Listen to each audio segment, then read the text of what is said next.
Ancient Sanskrit texts, like the historical manuscripts we examine today, provide a precise methodology for building intimacy and trust. These records categorize 4 specific physical actions, known as the external initiations, or Baya Upasarpan. They include untying the garments, the careful act of stroking, parting the closely held limbs, and the firm holding action. These actions are only effective when matched to the partner's specific archetype: the experienced, the first encounter, the shy, or the bold. Misreading these specific archetypes creates physical friction. Applying the wrong initiation sequence often results in defensive reactions, which prevents trust from forming. Consider the first archetype, an experienced partner where mutual readiness is already established. In this scenario, the primary action is direct stroking to build arousal.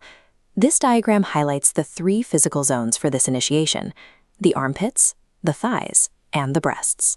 This direct approach is restricted. It should be avoided if the partner is new or shows any sign of hesitation. Established trust allows for immediate physical stimulation without triggering a defensive withdrawal. The second archetype is a first encounter, characterized by natural hesitation. This hesitation manifests physically, most notably when a partner squeezes her thighs tightly together. When this occurs, you cannot start with stroking or attempt to untie the garment or nevi. The correct response is shown here. You use your hands between the thighs and at the joints, applying gentle pressure to help part them. Success is reached when the tension breaks and the legs relax into an open posture. Releasing this lower body tension creates the mechanical and psychological foundation required for the next steps. The third archetype is a partner with no prior experience who is feeling extreme shyness. This painting illustrates the defensive posture common to this archetype: crossed arms over the breasts, clenched fists, hunched shoulders, and a tucked chin. To proceed, you must unfold these limbs with the same patience you would use to untie a tightly stitched garment. There is a strict chronological sequence here. First, part the thighs. Second, untie the garment. Third, begin stroking.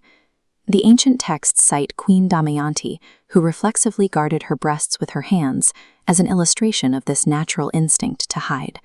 Following this slow sequence transforms a defensive physical barrier into a state of relaxed receptivity. The final archetype is the independent and uninhibited partner. In the classical tradition, she is called the Sphairini. For the Sphairini, the cautious unfolding methods used cusiously are discarded. The initiation is firm. You hold the back of the hair while cupping the chin between your fingers to begin a kiss.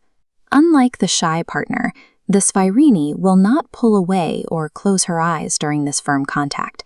This confident physical initiation proves you are attuned to her specific level of experience.